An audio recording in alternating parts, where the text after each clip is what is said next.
Bonjour mes chers amis des signes, du signe de la Vierge.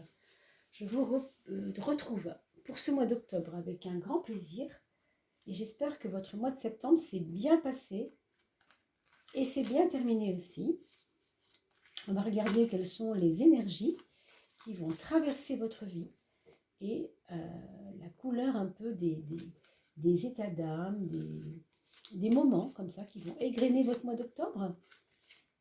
En voilà une déjà. J'espère que tout le monde va bien. Je vous remercie beaucoup pour tous vos petits commentaires, pour le partage de mes vidéos sur vos réseaux. On est avec la Vierge aujourd'hui. On est avec la Vierge aujourd'hui pour le mois d'octobre.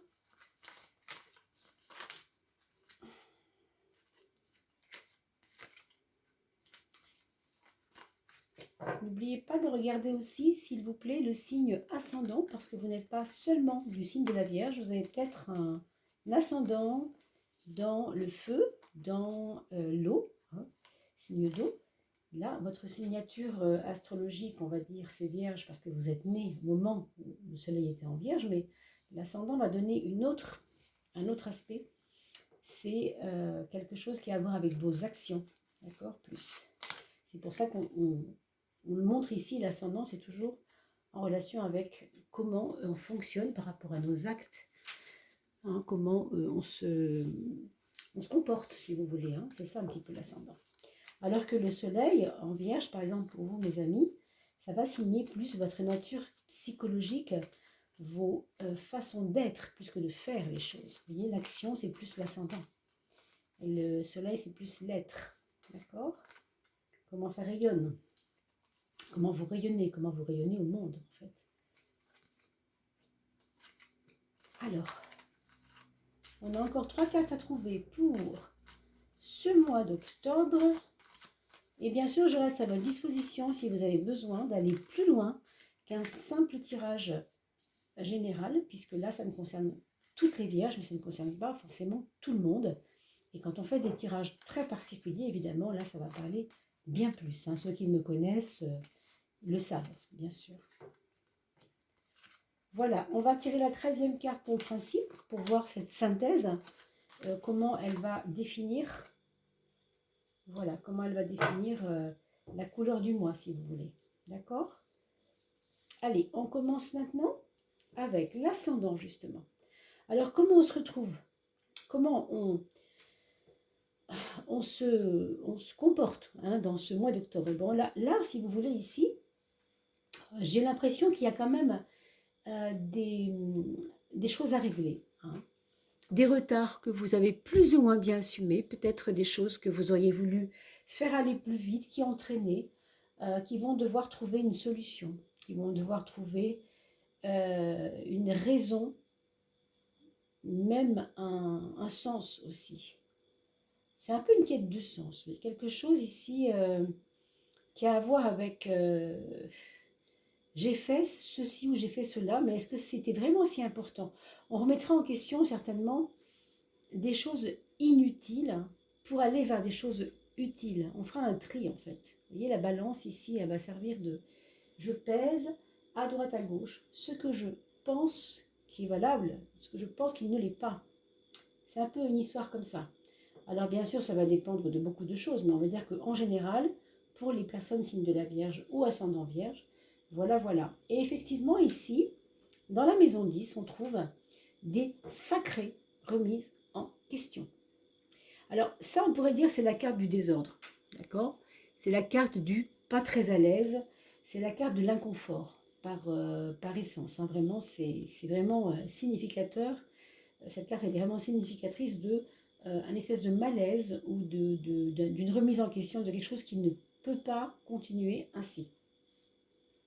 Alors peut-être que vous vous êtes un peu observé ces derniers temps et peut-être que vous avez l'impression d'avoir tourné en rond, d'avoir donné des coups d'épée dans l'eau. On retrouve ici cette notion de utile-inutile et ici c'est un peu le chaos. Donc peut-être que vous avez donné à certaines valeurs une importance qu'elles n'avaient peut-être pas. hein.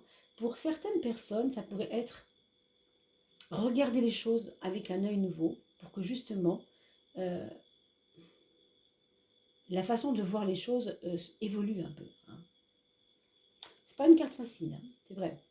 Mais on va dire, comme c'est une carte inconfortable, elle sert aussi à permettre à la personne d'avancer, tout simplement, parce que quand on reste dans nos habitudes, eh bien, souvent on stagne. Et ici, on vous demande, et vous vous demandez aussi peut-être vous, qu'est-ce que c'est que cette place qu'on m'a donnée, quoi? Ça tient pas debout, ce truc. Qu'est-ce que c'est? Quoi le sens de ma vie? Enfin, pour certaines personnes, ça peut aller loin. C'est pour ça aussi que je parlais tout à l'heure de quête de sens. Je n'avais pas encore découvert celle-ci, mais c'est vrai qu'il y a quelque chose comme ça. On a l'impression qu'on a toujours cru en quelque chose qui ne tient plus finalement, hein, qui ne tient pas la route. Alors, bien sûr, ça ne concernera pas tout le monde, mais il y a un peu de ça. D'accord? Il y a un petit peu de ça. Alors, sur le plan de votre santé, mesdames, il faudra surveiller toute la sphère gynécologique. On a aussi peut-être des complications au niveau d'une grossesse éventuellement, et même aussi tout simplement euh, quelque chose qu'il faudra regarder de plus près au niveau des organes génitaux, bien sûr. C'est plutôt pour les femmes, mais ça pourrait tout à fait être pour les hommes aussi, hein, d'ailleurs. Simplement, c'est pas signe de mauvaise santé, c'est signe qu'il faut que je m'occupe de ça. D'accord? Parce que cette sphère-là, elle a été un petit peu négligée peut-être, hein. Dans l'aspect du monde du travail, par exemple, ici, on peut voir qu'il y a eu des prises de position qui n'ont pas pu se faire. Il y a des frustrations parce qu'on ne peut pas forcément dire ce qu'on pense et on a l'impression qu'il faut qu'on se taise, qu'il faut qu'on favorise le silence plutôt que la parole, hein. Moi, je n'ai pas à vous dire si c'est bien comme ça ou pas. C'est pas à moi de juger, d'accord? Mais je vois que l'importance, pour vous en tout cas, de se taire, ça représente vraiment quelque chose d'important pour vous en tout cas. Peut-être que ça peut être un collègue qui a un gros problème, qui traverse un énorme problème et qui ne peut pas en parler parce que à son travail, ce qu'il a à dire ne serait pas accepté. Quelque chose d'intime, quelque chose qui fait mal, quelque chose qu'on ne peut pas dire aux autres. D'accord? Donc, si vous voyez de qui je veux parler. En tout cas, on va lui proposer vraiment d'ouvrir sa bouche, mais évidemment de ne pas divulguer tout à tout le monde. Mais ça peut aussi être des choses qu'on retient longtemps dans le monde du travail et qui, au bout d'un moment, explosent. Je veux dire par là que pour certains d'entre vous, il est possible que le fait de parler, d'acter des choses, de dire ce qu'on pense ou de sortir de son silence, ça peut aussi entraîner peut-être, pas forcément un licenciement bien sûr, mais en tout cas une remise en question de ma place dans cette société ou dans ce travail avec ces collègues-là, dans cette entreprise-là. Il y a quelque chose ici qui est très dérangeant, hein, quand même. Très dérangeant.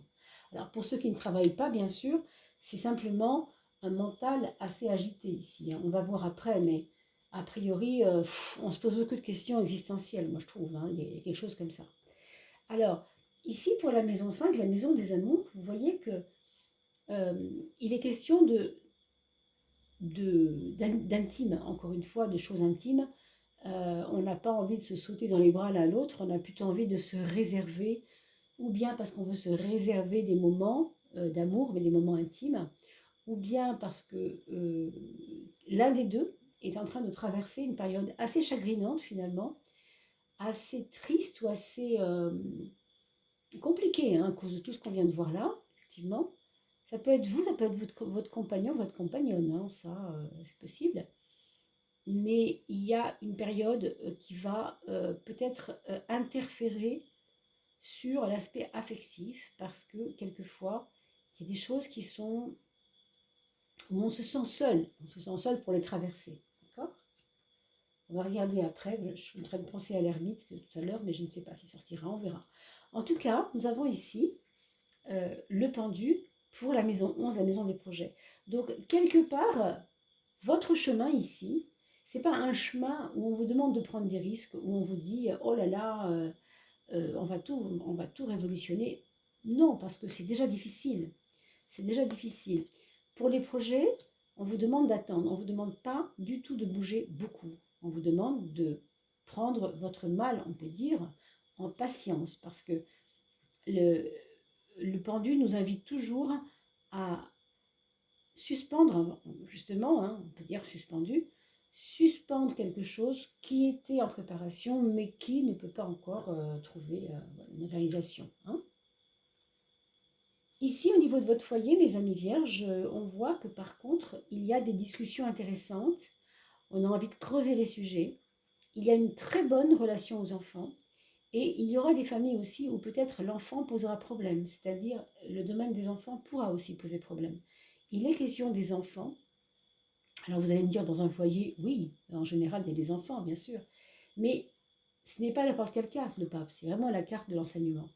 Alors, on peut supposer que la question de l'enseignement sera présente au sein du foyer, comme si il y a des familles, hein, dont vous faites partie, mes amis vierges, où, eh bien, on fera le travail à la maison. On aura cœur de faire le travail à la maison, parce que il y a une envie de servir la cause des enfants et l'enseignement, mais ça se passe dans le foyer, donc c'est assez lié à ça.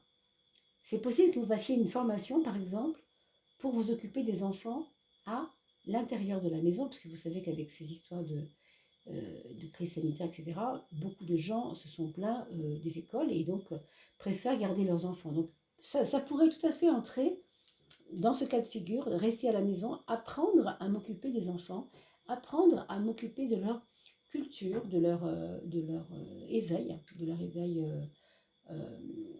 intellectuel en tout cas, hein, rapporter des pages de lecture, enfin faire tout ce qu'il faut, hein, tout ce qu'on apprend à des enfants dans une école. Donc c'est possible. Alors pour la maison 7, mes amis vierges, on a la tempérance qui nous parle de relations qui doivent absolument s'harmoniser parce qu'elles ont été un peu brutales sans doute il y a un mois ou deux. Vous avez peut-être traversé des choses qui vous ont pas forcément choqué, mais qui vous ont gêné, qui vous ont peut-être paru un peu musclé, quoi, dans le sens, ça vous a un peu, gêné, hein, impacté du moins. Et avec la tempérance, vous avez pour ce mois d'octobre quelque chose qui va se réguler, qui rentre dans l'ordre, qui reprend de la douceur, qui reprend sa place doucement, hein, en douceur. Encore une fois, il y a une notion de douceur ici. Et puis c'est tant mieux parce qu'avec ce que vous avez en ce moment qui bouge pas mal, ce sera pas mal, hein, d'avoir des personnes qui vous comprennent, qui se remettent en question, qui sont prêts aussi à vous aider à parler, vous aider à justement à mettre à droite et à gauche ce qui va, ce qui ne va pas, essayer de faire le tri quoi, dans tout ça. Hein. Là, mes amis vierges, vous avez quand même heureusement une belle petite nouvelle qui arrive par le domaine financier. Alors pour les personnes qui ont déjà joué et qui attendent un résultat, alors ça peut être ça. Maintenant, ça peut être aussi une promotion. Ah oui, ça peut être une promotion, ça peut être une nouvelle loi qui va vous débloquer de l'argent, quelque chose comme ça. C'est pas trop si ça viendrait par la loi, hein, j'en suis pas vraiment sûre, mais c'est une bonne nouvelle en tout cas. C'est une bonne nouvelle, c'est comme si vous aviez peu et que là vous avez l'impression d'avoir un petit peu plus tout d'un coup. Il y a une histoire d'abondance là, il y a une histoire de ça va mieux au niveau du matériel, c'est quand même assez positif. Et peut-être pour certains d'entre vous, il peut s'agir d'argent qui vient de l'étranger, qui vient d'un autre pays. Parce qu'il y a eu une transaction, il y a eu je ne sais pas si c'est la bourse, si c'est quelque chose comme ça. Alors, pour certains d'entre vous, il peut y avoir un héritage aussi, hein, un héritage qui vous surprend par son côté, comment on pourrait dire, abondant, hein, quelque chose comme ça. On a parlé du mental, rappelez-vous mes amis, eh bien, quand on disait tout à l'heure que les projets ne devaient pas être menés maintenant, c'est pas le moment, c'est difficile ce qu'on traverse en ce moment avec ces remises en question, eh bien, avec l'empereur, heureusement, il y a quand même quelque chose qui vous ancre dans votre force intérieure, même si tout ça n'est pas toujours facile, l'empereur va vous aider à vous ancrer, à être plus déterminé, à savoir un petit peu plus ce que vous voulez, même s'il y a des choses qui sont effectivement fragilisantes. Hein. Donc ça, c'est vraiment très positif. Très, très positif. Et là, on a l'impératrice quand même. Donc, ce sont des cartes fortes ici. Hein. Donc, l'axe de la pensée, l'axe de tout ce qui est quand même un peu émotionnel, mais qui se vit, qui se traverse par le côté mental et qui devient émotionnel ou qui fait le contraire quelquefois. L'axe ici nous dit que il y a une volonté quand même farouche de rester sur ses positions, même si c'est difficile avec ça, hein, ça vous allez bien le savoir, vous allez bien le voir. Hein. Et en même temps, vous êtes prêt quand même à attendre le changement, vous êtes prêt à amorcer quelque chose. Je ne sais pas quel changement ce sera, mais il y a des choses qui peuvent bouger. Hein. On a parlé tout à l'heure de l'ermite, il n'est pas sorti, mais je voyais quelque chose de lourd. Et en fait, avec ce 4, ces deux cartes-là sont liées. Hein. Le 4, c'est un 4 pur, et le 13, 1 et 3, ça fait 4, c'est assez proche. C'est une carte de changement. Je viens de vous dire, vous êtes prêt à attendre quelque chose qui doit changer. Vous êtes prêt à attendre le changement. Eh bien, le changement, c'est exactement cette carte-là. C'est une carte où on ne peut pas garder, encore une fois, trier ce qui est bon, pas bon ici, ben d'accord. On ne peut pas tout garder. Si je veux que ma vie change, il faut évidemment que je garde peut-être certaines choses, parce que ça, je n'ai pas forcément envie de le perdre. Par contre, il y a beaucoup de choses qui sont inutiles. Rappelez-vous, c'était au début du tirage tout à l'heure, ce que je vous ai dit, l'inutile. Vous vous souvenez, l'inutile? Ce qui est utile, ce qui est inutile. Si vous ne vous souvenez pas, vous réécoutez la vidéo quand on a parlé de la justice, la maison 1 tout à l'heure. Donc oui, il y a quelque chose ici qui va se mettre en route. Alors peut-être pour que novembre et décembre continuent à se nettoyer un peu et à avancer, il y a comme des choses qui vont s'arrêter, mais pour mieux repartir. Moi, c'est ce que je ressens ici. C'est un peu un tirage d'automne. Vous voyez, les vieilles feuilles tombent des arbres, là, et ben on les enlève. Hein. Par contre, c'est vrai que c'est pas facile. Hein. Ça, je ne vous cache pas que là, il peut y avoir des migraines avec ça. Il peut y avoir des eczémas, des choses qui vous ennuient physiquement parce que c'est dur. Hein. Ça peut être un peu difficile. Enfin, cela dit, ce n'est pas du tout, ce que je vous dis n'est pas certain. Ça va s'adresser à certaines personnes. Si ça ne vous parle pas, évidemment, vous regardez votre ascendant ou votre signe lunaire. On va regarder pour vos enfants, mes amis. Alors, on a une première personne ici, pour le premier de vos enfants, qui est un petit peu plongé dans ses rêves, qui est un petit peu dans son monde intérieur, qui a envie quand même de faire des choses pour lui, mais pas forcément de communiquer avec tout le monde. C'est pas forcément envie de communiquer. Hein. C'est plus, c'est mon petit cocon, je veux rêver, c'est ma vie, c'est mon truc.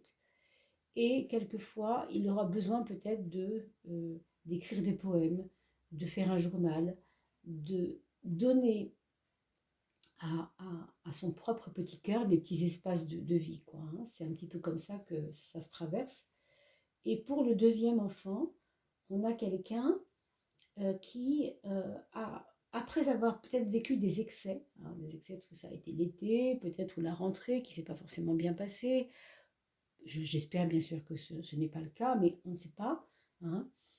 Imaginons qu'il ait fait des excès ou que ce ne soit pas bien passé avec les profs, avec cette reprise de rentrée, eh bien, cette personne aura des besoins, en fait, de faire du tri dans les amis, d'harmoniser les relations et de dire, toi, je l'ai vraiment trop vu, toi, c'est pas possible, je vois bien que ça me fait pas du bien quand je te vois trop souvent. Et puis toi, par contre, j'ai besoin de créer des choses avec toi ou ça me fait du bien d'être avec toi. Ce sera quelque chose comme ça. Alors bien sûr, je parlais d'un adolescent, mais si votre deuxième enfant a 25 ans, évidemment, là c'est un adulte et il faudra adapter ce que je vous dis au fait qu'il soit enfant ou adulte ou adolescent. Vous avez ensuite une troisième personne pour ce troisième enfant qui a plutôt la tête sur les épaules, qui va grandir, vous paraître très mature, vous paraître à l'aise. Hein. Il y a un côté comme ça, pas dominant, mais plus pragmatique, plus carré, et peut-être plus créatif aussi, hein. Il y aura un peu de créativité quand même. Alors ça peut être quelqu'un qui commence à une activité. Alors je pense à ouvrir une galerie d'art, créer quelque chose de collectif avec des personnes autour de la culture, des choses comme ça. Et pour le quatrième enfant, là par contre, il peut y avoir pour lui certaines frustrations dans sa façon de vivre son mois d'octobre parce qu'il a l'impression de ne pas être compris, de ne pas être suivi. D'accord? Rien de grave, mais enfin voilà, c'est autant le signaler. Voilà mes amis vierges, j'espère que cela a pu répondre à vos attentes. Je vous laisse là-dessus en vous souhaitant un très très joli mois d'octobre qui commence et je vous redis bien entendu pour les coupes de fin de mois que vous me retrouvez à chaque fin de mois pour la coupe de façon à voir ensemble quelles sont les énergies de fin de mois avec la coupe de terre pour ce qui vous concerne. N'oubliez pas de regarder l'ascendant et on se retrouve bien sûr pour le mois de novembre juste après. À très vite mes amis, à bientôt, portez-vous bien.